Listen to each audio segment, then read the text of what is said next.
Bismillahirrahmanirrahim.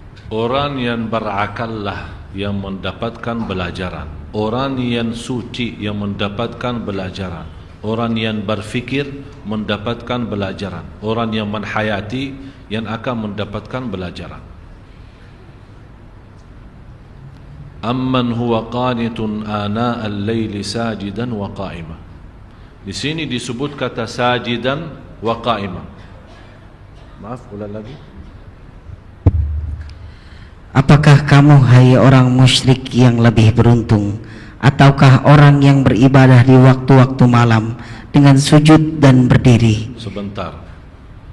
Beribadah di waktu malam. Intinya apa? Salat tahajud. Saya mohon Bapak Ibu, kita teliti ya, kita koreksi atau istilahnya kita kupas, kita dalami. Saya mohon perhatiannya.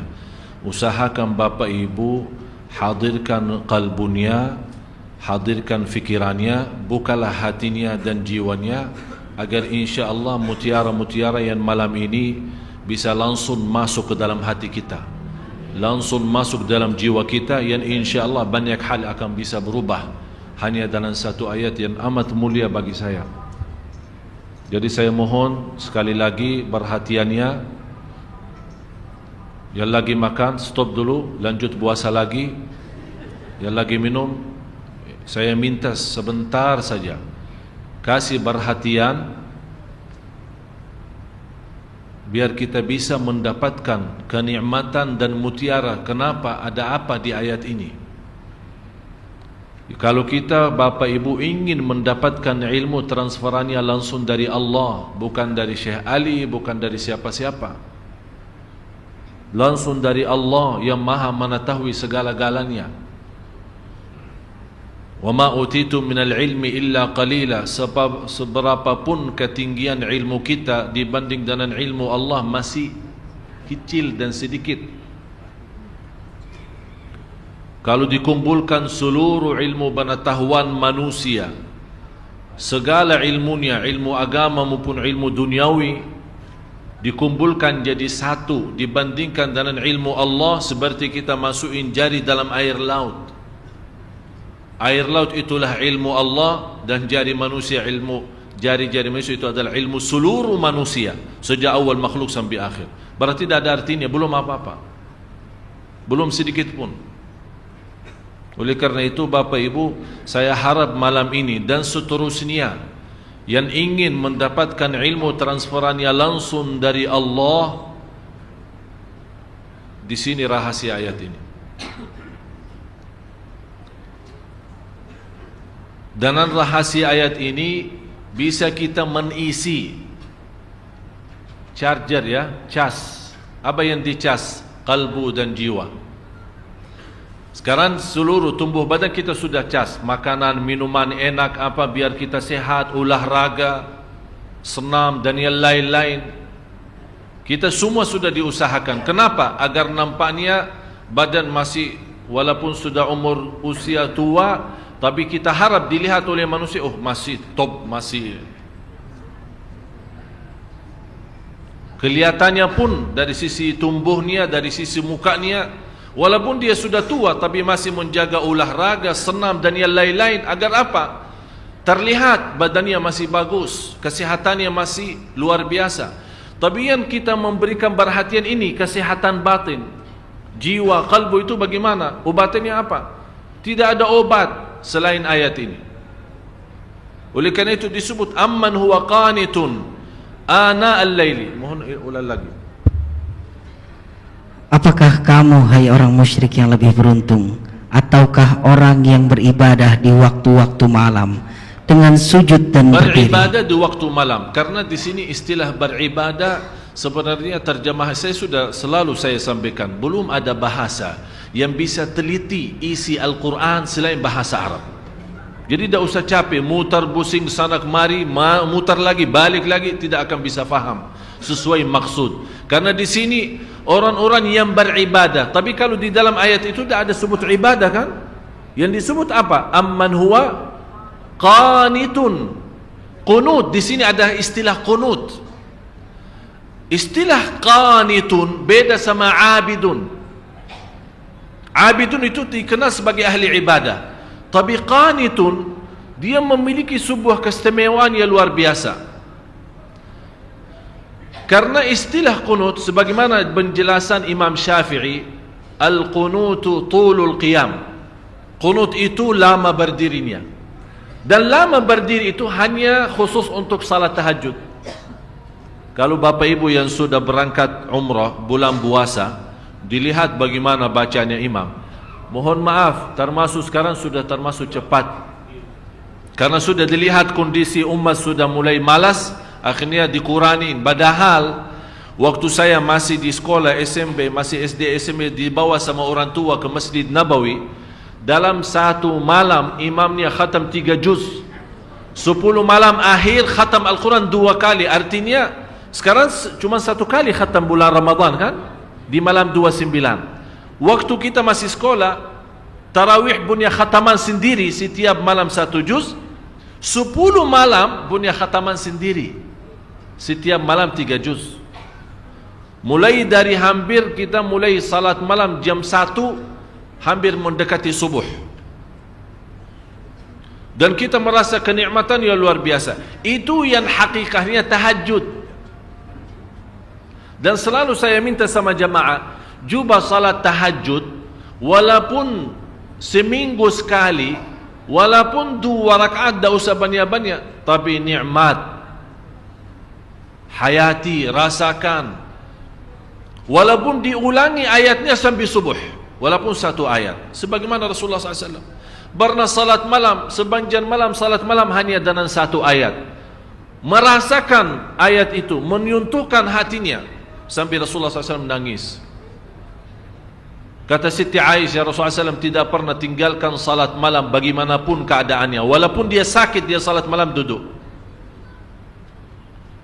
Afdalus salati ba'dal faridah qiyamul lail. Salat yang terbaik sesudah fardu qiyamul lail.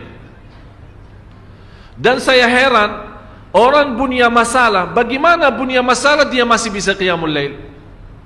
Menurut saya masalah tinggalkan salat malam itu masalah. Tapi selama anda jaga salat malam, wallahi tidak ada masalah. Semuanya bisa beres. Kita hanya duduk. Allah sendiri memuji kita saat malam hari kita tinggalkan tempat yang enak saat tidur. Menjauhkan diri dari suami maupun dari istri. Mengangkat selimutnya. Allah Maha melihat, dan di situ Allah tunjukkan kepada malaikat, ya malaikati, hei malaikaku, lihat apa yang dilakukan oleh hambaku.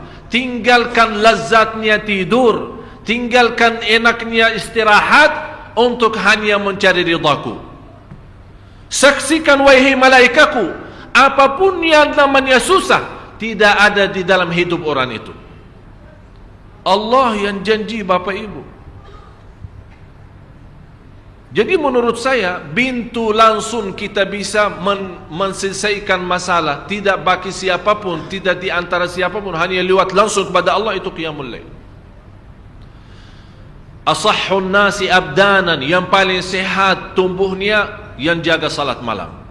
Yang paling sinar mukanya yang jaga salat malam. Yang paling suci batinnya yang jaga salat malam. Yang paling berkah ucapannya yang jaga salat malam. Yang paling mulia perbuatannya yang jaga salat malam. Semua terjamin berkah kata, baik perbuatannya, suci batinnya. Malah dari sisi salat malam, karena terisi ketakutan kepada Allah, dan ketakutan yang terisi kalbu, terbakar namanya syahwat.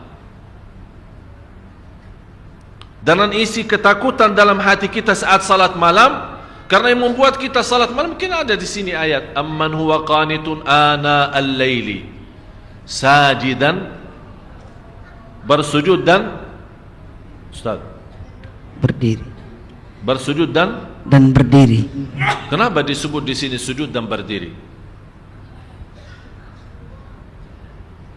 Tahu kenapa Bapak Ibu? Saat bersujud kita tunjukkan rendah hati. Saat bersujud, walaupun namanya muka, kalau kita tunduk kepada selain Allah terasa terhina. Tapi kalau kita bersujud untuk Allah terasa bangga. Saat berdiri terasa lembut hati. Bagaimana terasa lembut hati? Karena saat berdiri dianjurkan, saat kita berdiri kan mata kita kan tambah sujud. Sampai tidak berani mengangkat mata, melihat ke atas, seolah-olah kita merasa sudah Allah di hadapan kita, malah kita malu karena masih muka kita, mata kita, mulut kita masih tercampur banyak dosa dan maksiat. Kita malu menangkat. Ini yang membuat kehadiran kalbu dan fikiran saat itu merubahkan qiyam itu istimewa. Sampai Allah menikmati kita berdiri. Oleh kerana itu disebut di ayat ini, amman huwa qanitun ana al-laili sajidan wa qa'ima. Bapak Ibu, kenapa di sini didahulukan kata sajidan, bersujud dan berdiri? Padahal kita tahu sama-sama berdiri kan sebelum sujud kan? Tapi kenapa di sini didahulukan sujud? Aqrabu ma yakunu al-'abdu ila Allah wa huwa sajid, paling dekat posisi hamba kepada Allah saat sujud. Paling dekat posisi kita di hadapan Allah saat Allah mendahulukan sujud daripada berdiri, padahal kita tahu berdiri duluan. Allah menanamkan rasa rindu kepada sujud. Oleh kerana itu tertanam kita berdiri lama, nikmati bacaan, seperti dari bacaan Al-Fatihah dan ayat-ayat yang lain, kita terasa lagi memuji Allah, membaca kalamullah, menagungkan dan membesarkan Allah lewat bacaan Al-Quran. Dan terasa, ya Allah, saya sudah lama dan banjan berdiri untuk memujimu. Ya Allah, saya rindu bersujud agar menjadi mendekatimu. Masya Allah. Jadi posisi berdiri dan sujud itu ada ikatan yang luar biasa. Oleh karena itu di rahasia ayat ini dibawakan kata sujudan, sajidan wa qa'ima. Yang lebih indah lagi Bapak Ibu, dibawa kata sajidan, bukan sujudan. Kenapa sajidan? Itu merubahkan orang ini sangat membutuhkan kedekatan kepada Allah. Memang Bapak Ibu semua saya yakin sangat merindukan menjadi hamba yang terdekat kepada Allah. Itu sujudnya. Oleh karena itu dalam kesempatan saat sujud diserahkan oleh Rasulullah kita berbanjang doa, menadu, bermunajat. Karena saat berdiri lama memuji Allah lewat bacaan Quran, kita sekarang mulai minta hajat. Karena saat berdiri kan dah boleh doa. Kapan boleh doa saat? Apa yang kita baca saat berdiri? Alhamdulillahi Rabbil Alamin. Artinya apa? Segala puji. Berarti kita membaca Al-Quran sebenarnya intinya memuji Allah. Kita belum minta apa-apa. Cuba bayangkan kalau ada seorang manusia mulia atau orang kaya, kita duduk di hadapan dia atau berdiri di hadapan dia, kita 1 jam puji dia di depan ribuan orang. Habis kita selesai puji dia, kita minta hajat. Kira-kira ditolak enggak? Diterima. Saya pernah melihat ada seorang bawa kata syair memuji seorang raja di Arab. Sampai di bawah kata-kata, sampai terus terang saja saya tersentuh hati saya. Padahal di bawah kata-kata, barangkali kalau kita kasih ke Nabi masih mending daripada manusia. Luar biasa pujiannya kepada raja. Sampai raja sendiri sudah merasa dirinya kagum, sudah tidak bisa bertahan saking pujiannya tinggi. Habis itu belum dia selesai bacaannya, sudah berhenti, kamu mau apa? Saking senang, saking terbuka hatinya seorang raja, belum selesai orang memujinya, dia malah, udah kamu mau apa? Selesaikan. Ini Bapak Ibu manusia yang masih terisi kotoran, yang masih terisi dosa, yang masih terisi riya, yang masih terisi nifak, yang masih terisi bermacam-macam maksiat dosa besar maupun kecil. Kalau kita puji dia, dia tetap tersentuh, terbuka hatinya, dia lupakan segalanya dan dia bantu. Musuh, kata Allah, musuh saja bisa menjadi kawan dan teman, menjadi orang teman dekat dengan kita dengan ucapan yang baik, puji. Apalagi Maha Zat yang agung, Zat yang mulia, yang maha suci, yang maha segala-galanya. Kalau kita puji, bagi Allah tidak mungkin mengecewakan hamba yang saat itu dipuji. Oleh kerana itu istilahnya saat kita berdiri memuji Allah lewat bacaan, termasuk bacaan Al-Fatihah dan ayat-ayat yang lainnya, karena kita termasuk orang-orang, ya Allah, walaupun saya tidak pantas membaca kitab-Mu, karena lidah ini yang membaca kitab-Mu masih banyak mengucapkan kata-kata yang kotor dan dusta. Ya Allah, saya tidak pantas membaca kitab-Mu, karena lidah ini sudah banyak berkata-kata bohong dan mencaci maki orang. Ya Allah, saya tidak pantas diberikan kemudahan membaca kitab-Mu, karena lidah ini sudah terlanjur mencaci dan membuka aib orang. Tapi di saat itu kita rasakan saat berdiri dan diberikan oleh Allah kelancaran lidah membaca kitabnya dan memujinya, itulah Allah memberikan pendahuluan agar saat kita sujud seolah-olah Allah bertanya, kamu mau apa lagi? Apa yang kamu butuh? Apa yang kamu perlu? Kalau belum kita puas dari sujud pertama, ini hikmahnya ada 2 kali sujud. Belum puas, ada yang tertinggal. Memang kadang-kadang syaitan menggoda kita. Hajat-hajat bisa tertinggal, ada yang lupa. Begitu kita berdiri, ingat saat di antara sujud, masih ada kesempatan lagi, sujud lagi. Allah Maha Besar, Allah Maha Agung, Allah Maha Mulia. Sungguh kita mulia kalau kita betul-betul bisa menikmati yang namanya sujud. Kata seorang salih, wallahi kalau bukan ada sujud di dunia, saya tidak bisa menikmati yang namanya dunia. Tidak ada artinya. Karena ada isi sujud, ada isi salat malam, dan 4 hal yang menjaminkan banyak rizki, bukan memudahkan rizki. Tolong Bapak Ibu hafal, 4 hal bukan menjaminkan rizki, bukan memudahkan rizki, tidak. 4 hal mendatangkan rizki kemari. Dan 4 hal bukan Allah kasih kemudahan berarti kita berjalan mencari rizki Allah kasih, tidak. Bukan dikasih kemudahan. Tapi di mana saja kita ada, posisi kita di mana saja, Allah datangkan rizki kepada kita. Yang pertama, qiyamul lail, salat malam. Yang kedua, berbanyak istighfar waktu sahur. Kalau anda tidak salat malam, jangan tinggalkan istighfar waktu sahur. Waktu sahur kapan? Kira-kira 30 menit sebelum azan. Ada satu hadis dijelaskan waktu sahur, makan sahur kan?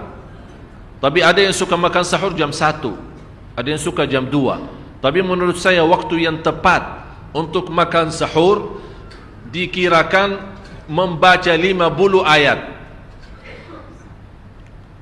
Membaca 50 ayat. Kalau bagi kita 50 ayat ya setengah jam lah. Dah tahu bagi Bapak Ibu gimana? 1 jam ya bolehlah, 1 jam tak apa-apa. Ya tergantung lancar atau tidak. Tapi ukurannya seperti itulah, kurang lebih seperti membaca 50 ayat dari Al-Quran. Itulah namanya waktu sahur. Disitulah Allah sendiri memuji, Allah bangga dan senang terhadap orang yang sahur. Sampai ulama berkata, tidak ada ibadah yang terbaik di waktu sahur selain istighfar. Jadi boleh baca Quran, boleh salat malam, boleh zikir, boleh apapun, tapi yang terbaik istighfar. Jadi tinggalkan segalanya, tinggalkan Quran, tinggalkan salat malam, tinggalkan baca Quran, tinggalkan zikir. Fokus hanya istighfar. Astaghfirullah wa atubu ilaih. Termasuk istighfar Allahumma anta rabbi la ilaha illa ant, yang Bapak Ibu tahu sayyidul istighfar, yang terutama, yang paling luar biasa. Allahumma anta rabbi la ilaha illa anta khalaqtani wa ana abduka wa ana ala ahdika wa wa'dika mastata'at a'udzu bika min syarri ma sana'at abu'u laka bi ni'matika 'alayya wa abu'u bi dhanbi faghfir li fa innahu la yaghfiru dzunuba. Ya Allah, kalau kita fahami doa ini luar biasa. Oleh karena itu kata Rasulullah, barang siapa yang membaca sayyidul istighfar kemudian di malam hari dengan keyakinan dia meninggal habis baca istighfar, masuk surga. Masuk surga. Berarti ini salah satu doa yang menjaminkan dengan mudah masuk surga. Jadi 4 hal yang mendatangkan rizki, bukan kita mencarinya, dia yang datang kemari. Apalagi saat mencari lebih mudah. Qiyamul lail, salat malam. Tapi dalam bahasa, mohon maaf Bapak Ibu, dalam bahasa Arab disebut qiyamul lail.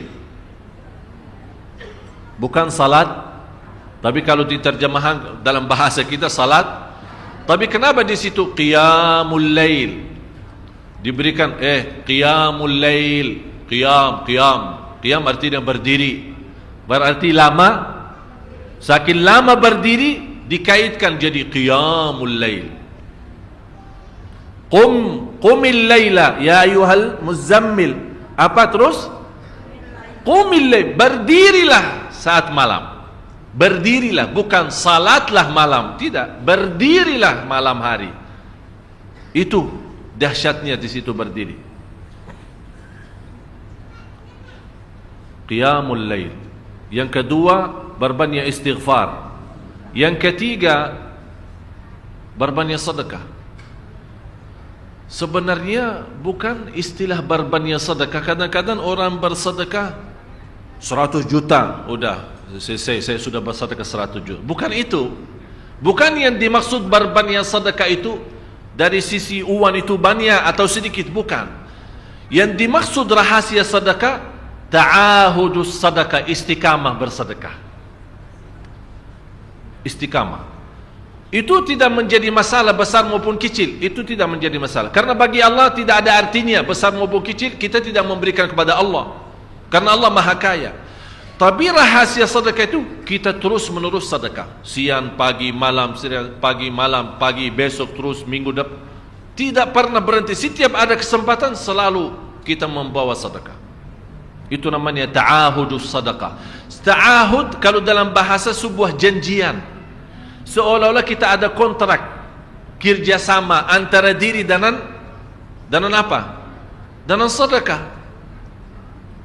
Itu kata ta'ahud, ahad, berjanjian. Saya berjanji. Seolah-olah ada berjanjian antara kita dengan sedekah. Jadi tidak boleh terlepas dari berjanjian. Seolah-olah kita menghormati berjanjian. Bagaimana menghormati? Kita terus kerjasama. Kita beri, Allah ganti berkah sedekah. Kita beri lagi, Allah ganti masih terus. Kita beri, masih Allah terus ganti. Itulah dahsyatnya sedekah. Jadi Bapak Ibu, jangan nunggu hari tertentu, bulan tertentu, malam tertentu kita bersedekah. Jangan.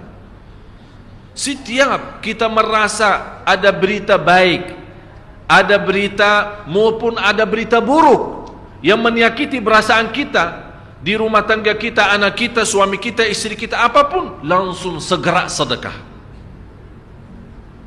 Disitulah rahasianya. Ikatkan seolah-olah kita sudah membuat perjanjian antara diri dan sedekah. Dalam segala hal, hal senang maupun hal tidak, hal bahagia maupun hal sedih, hal bangga maupun hal lagi menghadapi kesusahan, kesulitan, selalu sehat dan sakit. Terus yang keempat, zikir, berzikir pagi hari dan sore hari. Berzikir pagi hari dan sore hari. Ini 4 hal Bapak Ibu. Berdiri malam hari, itu yang namanya tahajud, banjanya atau lamanya berdiri. berbanyak istighfar waktu sahur. Yang ketiga, berbanyak sedekah. Sudah Bapak Ibu mengerti? Jadi istilah berbanyak sedekah bukan artinya harus banyak dari jumlah hitungannya, tidak. Yang keempat adalah berzikir di pagi hari maupun petang hari.